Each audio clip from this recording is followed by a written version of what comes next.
안녕하십니까. 송선정입니다. 저희가 이제 계속 이 안경테로 사용되는 소재들에 대해서 쭉 살펴보고 있었는데, 이번 차시부터는 이제 금속 소재들에 대해서 한번 살펴보려고 합니다. 금속 소재 같은 경우에도 비금속이 있었었죠. 그러니까 금속성이 좀 낮은 저급의 그런 이제 금속이 있었었고, 또 이제 요것과는 또 비교되게 귀금속 소재, 좀 귀한 금속, 좀 물성도 좋고 고가의 그런 금속 소재들이 있었습니다. 그래서 크게는 금속성이 낮은 비금속이냐 귀금속이냐 이렇게 크게 나누어서 살펴볼 거고요. 이번 차시에서는 이제 비금속에 포함이 되는 이런 재질들에 대해서 한번 살펴볼 겁니다. 지금 이제 소개하고 있는 이런 다양한 재질들은 이제 비금속 소재고, 보통 이런 것들은 어, 완전 요것만 가지고 사용되지 않고 이제 소지금속이라고 해서 내부의 어떤 뼈대를 구성하는 그런 이제 재료로 사용이 되고, 결과적으로 외부를 이렇게 이제 싸게 되는, 외부에 드러나는 것들은 보통 그 도금하는 형식으로 그런 식으로 이제 사용이 됩니다. 그래서 일단은 이제 안경테로 사용되는 재질 중에서 비금속 재료들, 뭐 지금 순서대로 보시게 되면 구리계 합금도 있고, 니켈계 합금도 있고, 알루미늄계 합금, 마그네슘 합금, 그리고 철 합금의 형태인 스테인리스 스틸, 그리고 최근에 가장 각광받고 있는 이제 금속 소재 중에서 티타늄 소재, 이런 것들에 대해서 쭉 살펴볼 거고요. 그리고 가장 이제 오래전부터 사용됐었던 이제 금속 소재라고 하면은 이제 구리계 합금, 뭐 그전엔 납도 있었지만 요것들을 이제 필두로 해서 쭉 이런 식으로 이제 발달을 해왔거든요. 역시 이제 초기에 이 구리계 합금이 사용됐었던 이유는 당연히 안경테로 만들기에 굉장히 가공성도 좋고, 안경테가 만족해야 되는 어떤 그 탄력성이라든지 이런 것들이 만족이 됐었기 때문에 이 구리를 많이 사용을 했겠죠.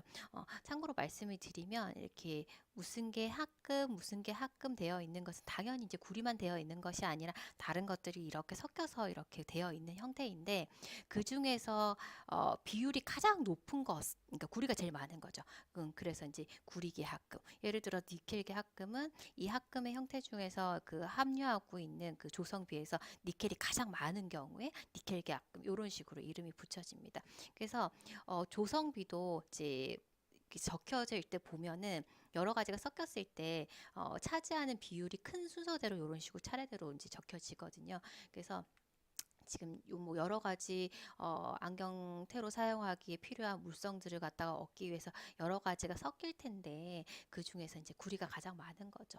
그래서 가장 처음에 사용됐었던 형태는 구리계 합금이고, 그 다음에는 또 니켈계, 알루미늄계 이런 식으로 쭉쭉쭉 개발이 되고 이제 사용이 됐는데, 당연히 이제 이런 식으로 이제 발달하는 과정에서 보면은 어떤 필요성에 의해서 이렇게 이제 발달을 하는 거잖아요. 좀 더 가볍게, 좀 더 편안하게, 좀 더 보건성이 좋아서 사용하기 용이하게 이런 식으로 발달이 되어 왔다. 이렇게 큰 흐름을 좀 이해를 하시고 보시면 좋을 것 같습니다.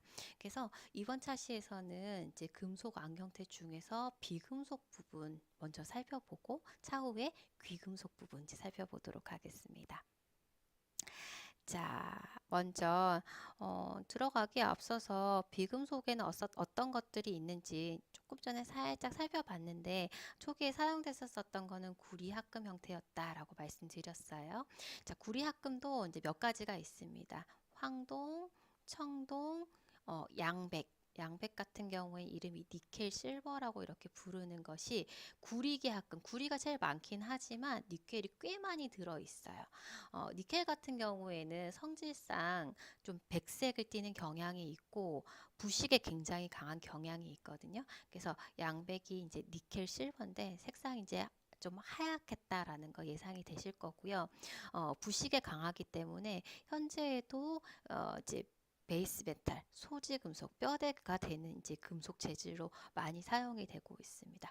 이런 것들이 있고요. 그 다음에 블랑카지라고 하는 이제 탄성이 굉장히 좋은 구리 합금도 있고, 있고, 그리고 베릴륨도 요 한 5가지 정도로 살펴보고 요 각각의 특징들을 한번 이제 알아보도록 하겠습니다. 자, 그 이후에 나온 게 니켈 합금인데 실제적으로 이제 구리나 니켈 같은 경우에는 비중이 좀 높아요. 비중이 한 8.89, 약 9 정도 되거든요. 금속 중에서 꽤 이제 무거운 편인 거죠, 사실은. 이제 그에 반해서 지금 많이 사용을 하고 있는 티타늄은 가볍다라는 것이 굉장히 장점인데 그거의 한 절반 정도 됩니다. 가벼운 편이고 그래서 이제 사실은 무게적인 부분에 있어서 니켈이 좀 좋은 건 전혀 아니에요. 구리랑 비교했었을 때는. 그렇지만 니켈이 많이 들어있잖아요. 그래서 앞서서도 말씀드렸지만 니켈이 가지고 있는 어떤 백색의 고광택적인 어떤 미적인 부분을 또 만족시킬 수도 있고 또 부식에도 강한 그런 장점이 있었습니다. 그래서 그 이후에 니켈 합금이 사용이 됐었는데 니켈 합금의 대표적인 게 이제 모넬 그리고 하이니켈이 있어요. 하이니켈 같은 경우에는 이름에서도 좀 예상하실 수 있겠지만 니켈이 좀 많이 함유가 되어 있는 보통 하이니켈이라는 이름을 갖기 위해서는 내부에 이 니켈이 80% 이상은 있어야지 하이니켈이라는 이름을 붙일 수가 있거든요. 그래서 이제 이런 것들이 또 사용이 되고요. 자, 그 다음에 알루미늄계 합금에는 대표적인 듀랄루민이라는 게 있는데 이제 알루미늄은 사실 안경테 외에도 이제 일상생활에서도 아니면 어떤 이제 기계적인 어떤 그런 이제 부분을 만족해야 되는 그런 부분에서 굉장히 이제 다양하게 많이 사용되고 있는 그런 금속인데요. 알루미늄 딱 하게 되면은 굉장히 강합니다. 강하고 그리고 이제 자극이 없어요. 그래서 알루미늄을 이용한 어떤 식기 같은 것들도 많이 보실 수 있으실 것 같아요. 그래서 이제 강하고 저자극이고 그리고 가볍고 이런 장점들이 있기 때문에 안경테로도 사용하기에 적합한데 조금 요거 같은 경우에는 용접하는 거나 이런 부분들이 조금 문제가 돼서 조금 이제 만들 때 가공하는 데 있어서 조금 이제 불편한 부분들이 있습니다. 그렇지만 그거 말고는 또 굉장히 좋은 물성을 지니고 있죠. 자, 그리고 마그네슘 합금의 형태도 사용이 되는데 실제적으로 마그네슘 합금을 안경테에 직접적으로 사용하는 경우는 잘 없어요. 자, 일단 마그네슘 같은 경우에는 안경테로 사용되는 금속 중에서 가장 가벼워요. 비중이 한 1.78 정도 되거든요. 구리가 아까 한 9 정도 된다고 했잖아요. 그리고 가볍다라고 하는 티탄이 한 요거의 절반 4.5 정도 되는데 마그네슘 같은 경우는 1.78이면 정말 정말 가벼운 금속이거든요. 너무 가벼워서 좋습니다. 근데 이 가벼운 거는 너무 좋지만 조금 물성상 굉장히 무르다라는 게 단점이에요. 무르면은 좀 경질이기 때문에 기스나고 이런 부분은 좀 좋지 않잖아요. 그래서 좀 이제 단점들이 있기 때문에 요 마그네슘을 주로 한 합금의 형태보다는 요것과 알루미늄을 같이 이렇게 섞은 형태로 이제 다른 곳에 좀 이제 섞여진 형태로 보통 사용이 된다. 이렇게 보시면 되겠습니다. 자, 그리고 이 티탄 같은 경우에는 이제 현재 가장 각광받고 있는 금속 소재이기 때문에 이 특징을 아주 잘 기억을 해주셔야 되고요. 후에도 티탄에 대해서는 자세히 살펴보시겠지만 이 티탄이라는 이름 자체가 그 그리스 로마 신화에 나오는 거인 타이탄 혹시 아시나요? 그 타이탄의 이름에서 따왔어요.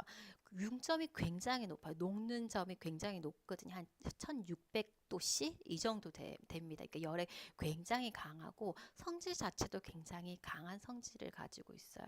그래서 그런 부분을 갖다 강조하려고 이름 자체를 그 그리스 로마에 나오는 그 거인의 이름을 따서 이제 타이탄인데 티탄 이렇게 부르게 되거든요.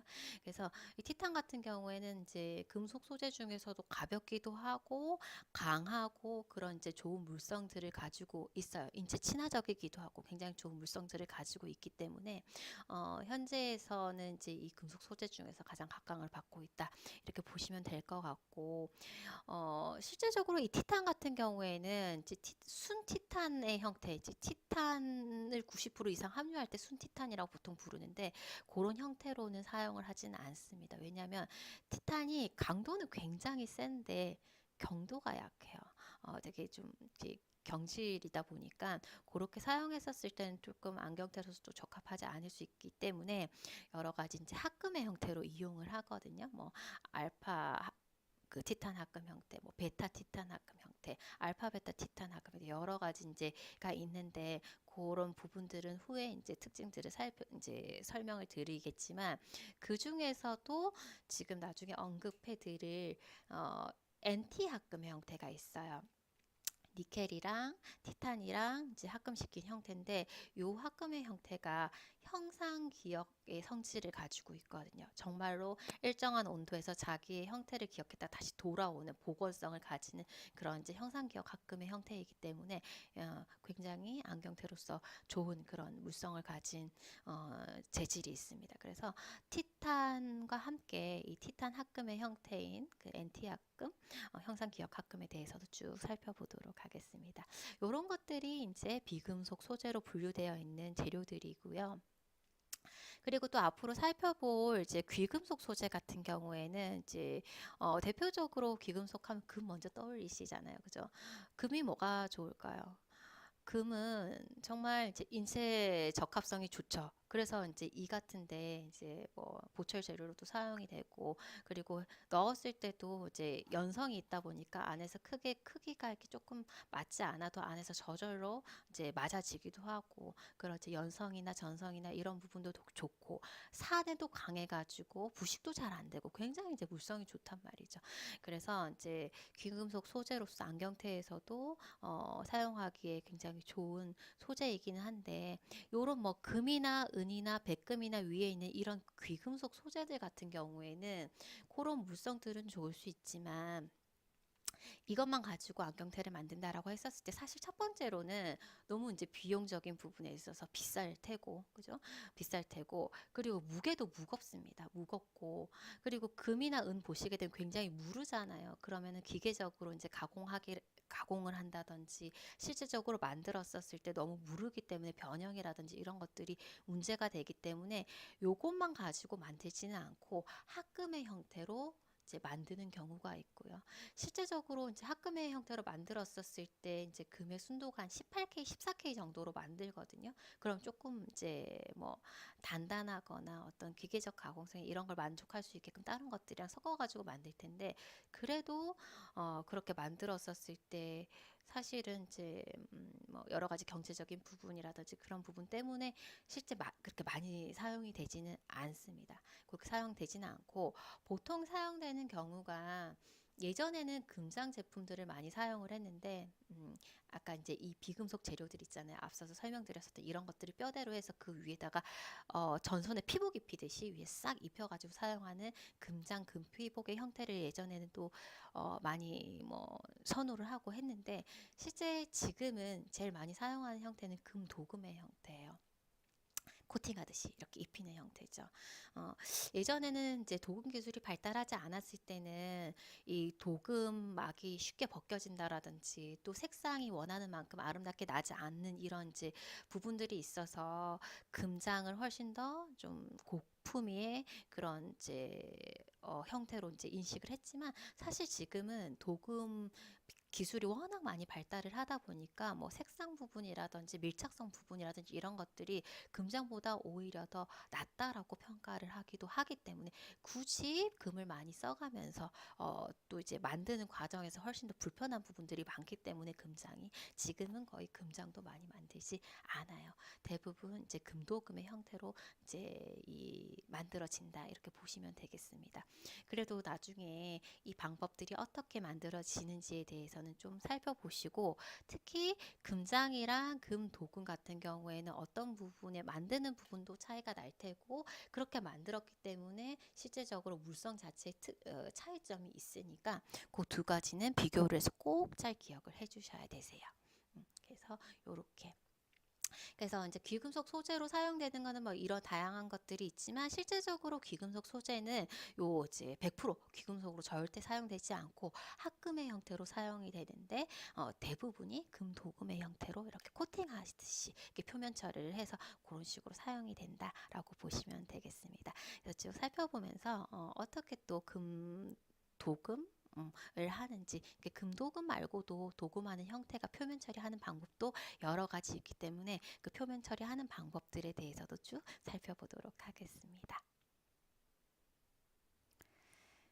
자, 그러면 본격적으로 안경테로 사용되는 비금속 재료들의 이제 특징들에 대해서 살펴보도록 하겠습니다. 지금 이제 소개해드린 다양한 재료들을 제가 이렇게 표로 좀 구분을 해놨는데, 이렇게 표로 이렇게 이제 제가 정리해 놓은 부분들을 좀 잘 기억을 해 두시면 후에 각각의 어떤 특성을 기억을 하실 때 훨씬 더 도움이 되실 거예요.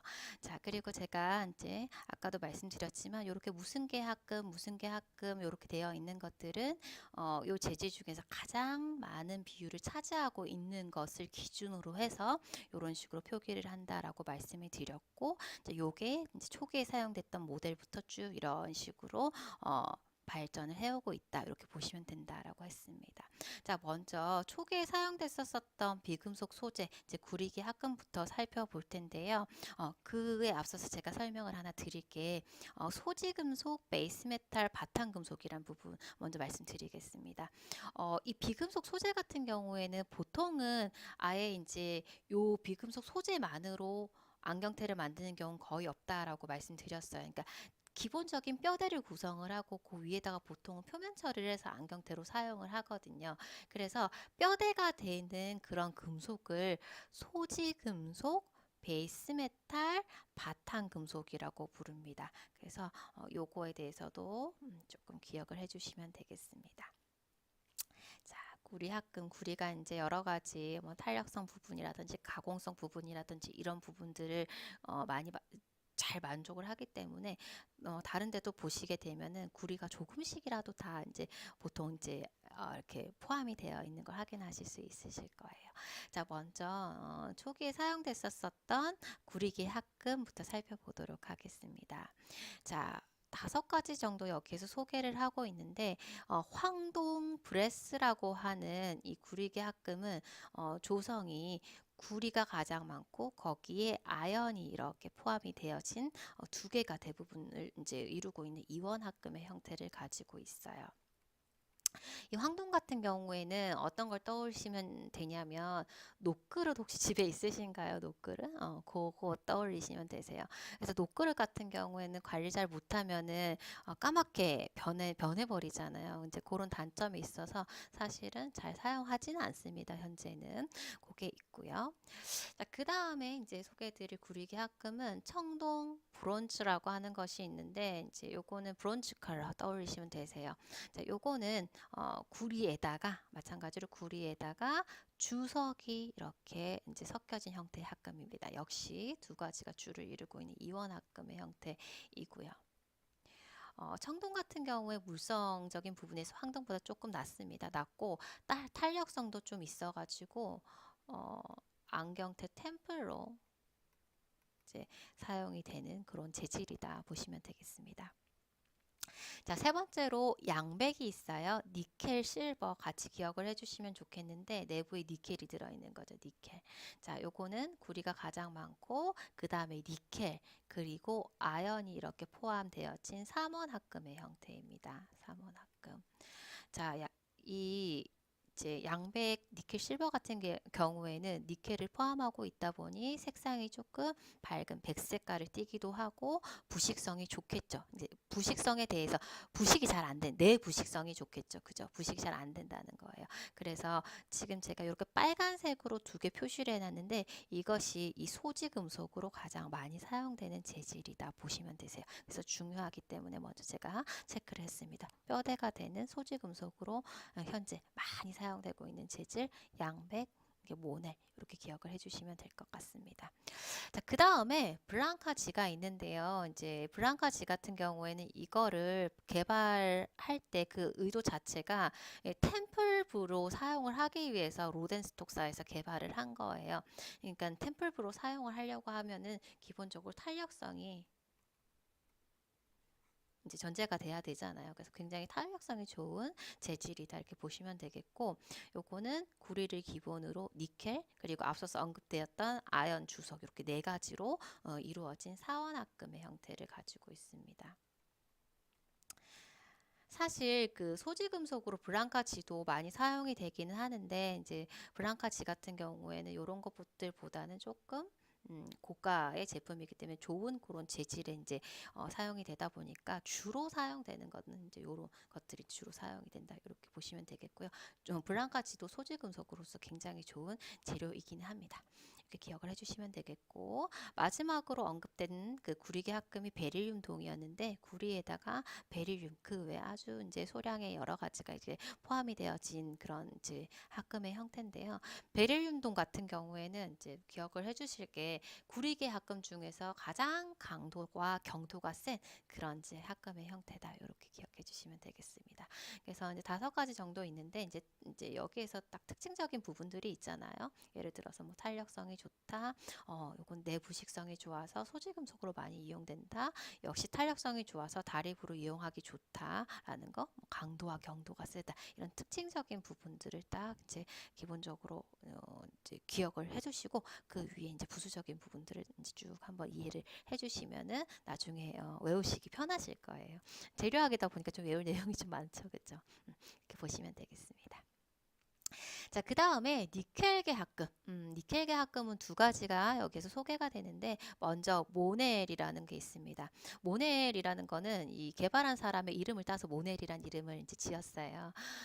모넬 같은 경우에는 이제 니켈이 제일 많겠죠. 니켈이 많고 그 다음에 구리 그 외에 뭐 몇 가지가 이렇게 들어 있는데요. 이제 이런 식으로 이제 조성이 되어 있는 거고 요것과 이제 비교를 해서 하이니켈을 보시게 되면은 니켈이 들어있는데 이런 하이니켈이란 이름을 붙이기 위해서는 기본적으로 이 합금에 있어서 니켈 함량이 80% 이상이 돼야지 하이니켈이란 이름을 붙일 수가 있거든요. 다양한 하이니켈의 형태가 있겠죠. 그래서 보통은 이제 이 하이니켈의 조성을 보게 되면 니켈이 한 85%, 그 다음에 크롬, 그 다음에 은, 그리고 소량의 이제 구리 이런 식으로 이제 조성이 되어 있습니다. 그리고 이제 대표적으로 하이니켈로 사용되는 이제 재질의 그 이름이 산플라티나라고 얘기하는 게 있어요. 실제 이제 요 이름은 선플라티늄 메탈이라고 해서 SPM으로 이제 약어로 이제 표기가 되는데 요 이제 재질이 있는데 이제 하이니켈의 한 종류인 거죠. 요거 같은 경우에 보통 이제 치카 보철 재료로 많이 사용이 됩니다. 그래서 이것도 참고로 좀 기억을 해주시면 되겠습니다. 자, 그 다음에 이제 알루미늄계 합금이 있습니다. 알루미늄계는 더 가벼워요. 얘가 이제 구리계 합금이 한 8.89, 9가량 비슷합니다. 니켈도 9가량 되고 알루미늄 같은 경우에는 한 2.5 요 정도 되는 걸로 기억을 해요. 그 정도 됩니다. 그리고 마그네슘은 1.7 이 정도 되거든요. 다 이제 점점점 가벼워지는데 자, 알루미늄계 같은 경우에는 아까도 말씀드렸지만 강하다.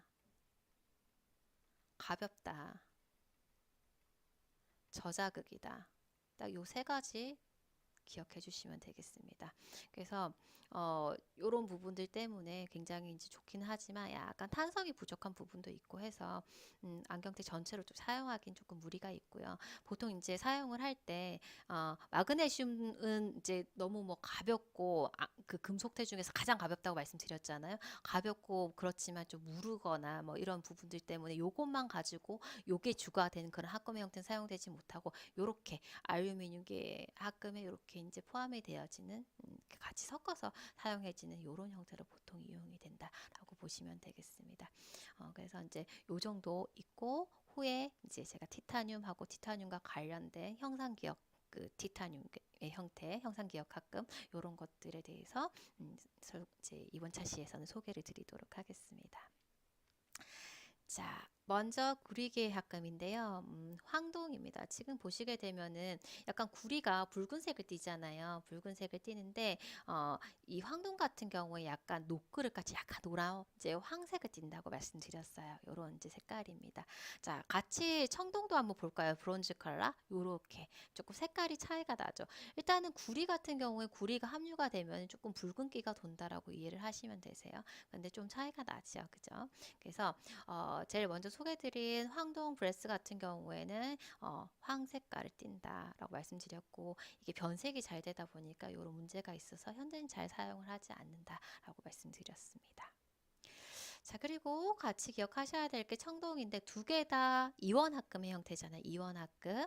청동 같은 경우는 구리에 이제 주석이 이렇게 이제 포함이 된 그런 이원합금의 형태입니다. 컬러는 약간 적색을 띠죠. 브론즈 컬러. 그죠?